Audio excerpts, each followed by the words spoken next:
네, 안녕하십니까. 자본시장 영업부 한만규입니다. 안녕하세요. 이코노미스트 문정희입니다. 7월에 이제 환율 흐름을 한번 짚어볼 예정인데요.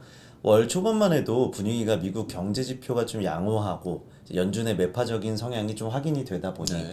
뭐 달러화 강세의 흐름을 좀 이어갔습니다. 초반에는 이제 1,300원대 초반을 좀 유지하면서 유지하다가 이제 7월 초중반이었죠. 이제 주요한 포인트는 이제 미국의 6월 소비자 생산자 물가와 한국 금통위가 있었습니다. 네, 이제 7월 중후반에는 이제 중국의 2분기 성장률 발표도 있었고 미국 6월 소매 판매 지표 가장 중요한 이제 FOMC 회의가 있었습니다. 네네.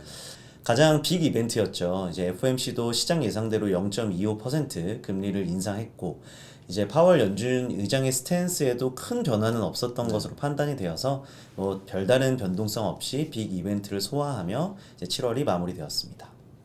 네, 수석님 그러면 이제 8월에 좀 네. 중요한 이벤트 먼저 알고 가면 좋으니까 네, 짚어주시겠습니까? 8월에는 이제 뭐 통화정책 회의에 굵직한 건 없어요. 미국 같은 경우도 유로도 없고. 국지까지는 없고. 네, 근데 이 월초에 이제 영국 8월 3일에 영국의 BOE가 이제 금리 결정이 있고, 그 다음에 월초에 미국 고용 지표도 중요하죠. 7월 고용 지표 8월 4일 날 발표될 예정이고, 그 다음 주 8월 10일 날 미국의 7월 소비자 물가도 뭐 시장에서 가장 주목하는 미국의 고용과 물가 지표를 확인해야 된다는 부분이고, 그다음 월 중순에 17일 날은 미국 FMC, 그러니까 7월 말에 있었던 FMC의 의사록이 공개될 예정입니다. 이 의사록을 통해서 연준이 금리 다음 회의 이제 9월이죠. 금리를 인상할 여지가 있는지 아니면 동결할 것인지 아마 네. 좀 확인하지 않겠느냐라고 보고 있습니다. 그리고 이제 월 말인데 이제 8월 24일 날 한국은행의 금통위 금리 결정이 예정돼 있고요. 그 주에 이제 후반에 아마 잭슨홀 미팅 있을 겁니다. 그래서 미국 연준의 통화정책 회의는 없지만 FMC는 없지만 매년 8월 달에는 이제 잭슨홀 미팅이 거의 통화정책에 준하는 준하는 중요성을 좀 중요성을 보여주고 보였죠. 있고요. 그래서 이제 8월 말쯤 돼서 한국은행과 미국 연준의 통화정책 방향을 좀 확인할 수 있다라고 보고 있는데 전반적으로 7월 끝달에 달러가 좀 급락을 했습니다. 달러 지수가 뭐 네. 물가가 좀 떨어져서 그래서 지금 주요 이평선 자체, 그러니까 50일, 뭐 100일, 200일 이동평균선을 달러 지수가 모두 하회하고 있기 때문에 네. 이번 8월 달에도 이런 추세가 좀 더 이어질 수 있을지 아니면 반등한다면 어디까지 반등할 것인지가 아마 8월 달에는 달러 지수를 좀 보는 주목하는 필요가 있지 않을까라고 보고 있습니다. 요약해보자면 좀 달러와 지수도 어느 정도 추세를 좀 형성하고 있기 그렇죠. 때문에 네. 이게 달러 환율만 볼 게 아니라 달러 지수도 그렇죠. 좀 살펴볼 필요가 있겠고요. 네. 그럼 이제 말해주신 이벤트 하나씩 좀 짚어보고 싶은데 아무래도 미국 고용 물가 지표가 좀 이제 많이 화두가 되고 있거든요. 그렇죠. 네. 그것에 대한 설명과 이번에 사실 FOMC에서 파월 의장도 좀 경기 침체가 조금 없다라는 네. 발언이 있었는데 네. 그럼 이게 좀 매파적에서 아무래도 좀 완화적으로 바뀌었다라고 볼 수 있을까요? 네, 일단 FMC 회의가 7월 말에 FMC 회의 자체는 뭐 금리는 올렸지만은 사실상 시장에서도 뭐 99% 금리 올릴 거라 봤었고, 네. 지금 예상으로는 8월 초에 이제 그 미국 고용 지표 7월 고용은 전월에 비해서 조금 떨어지겠지만 낮아지겠지만 나쁘지 않다라고 볼 것 같아요. 그래서 지금 비농업 취업자 수 전월 대비로 봤을 때는 지금 시장 컨센서스는 한 18만 명에서 19만 명 정도, 그러니까 20만 명을 하회할 것으로 보고 있는데 10만 명 이하로 그렇게 나쁘게 보진 않는 것 같고요. 최근에 미국 그 ISM 서비스업 지수 상당히 중요한 이제 지표인데 신뢰성이 상당히 높죠. 이 서비스업 지수에서의 고용 지수가 있습니다. 근데 이 고용 지수가 6월 달에 크게 반등을 했어요. 그래서 6월 달 고용도 나쁘진 않았습니다. 전체 고용은 좀 줄었지만은, 그래서 이제 7월 고용도 상당히 뭐 20만 명 내외 정도 나온다면 미국 고용 시장은 여전히 괜찮다라고 봐야 될 것 같고. 경기 침체 확률은 좀 적어진다고 그렇죠. 할수 예, 있겠네요. 예상보다 좀 적어질 것 같고요. 또 실업률 자체도 3.6%면 거의 장기 실업률, 우리가 보통 얘기하는 자연 실업률 수준이다. 그러니까 거의 이제 완전 고용에 가까운 그런 네. 고용이기 때문에 고용 지표는 상당히 괜찮을 것 같다라고 보고 있습니다. 근데 그 다음 주에 나올 이제 미국의 7월 소비자 물가는 네. 전월 대비로 한 0.2% 컨센서스는 좀 잡혀 있는데, 지난달 이제 0.1, 0.2 올렸기 때문에 사실상 전월에 비해서 뭐 크게 오르진 않아요. 오를 거라 보진 않는데 기저효과가 있기 때문에 전체 소비자 물가 상승률 전년비는 좀 올라갑니다.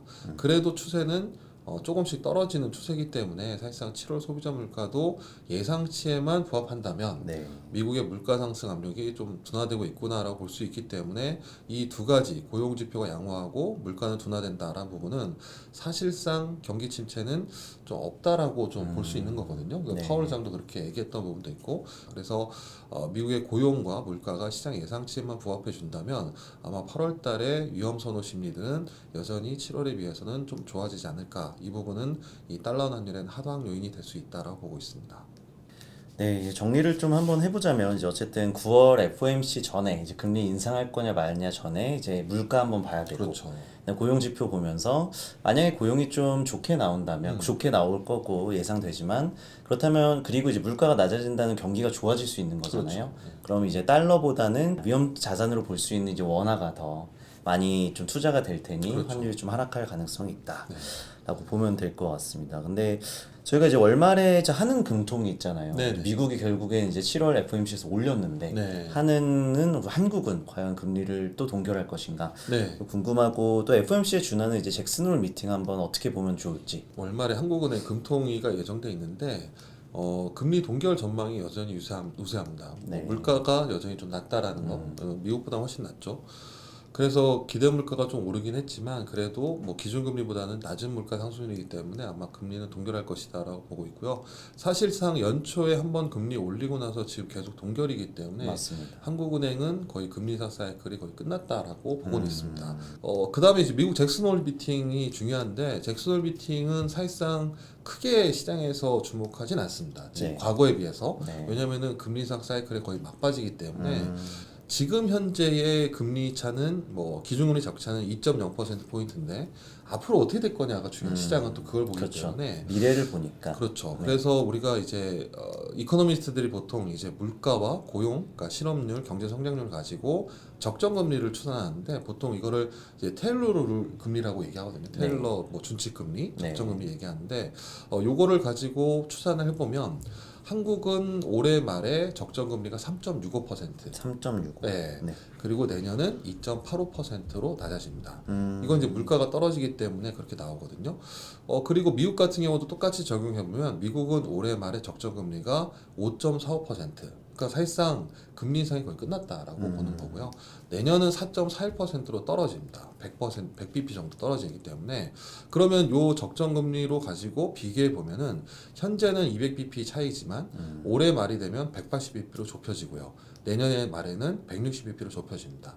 그래서 이 금리차 현재 금리차보다는 앞으로 발생할 금리차에 대한 네. 기대로 인해서 환율이 움직일 수 있기 때문에 금리차가 좁혀진다 본다면 달러 환율은 앞으로 방향은 하락할 것이다라고 봐야 될 것 같습니다.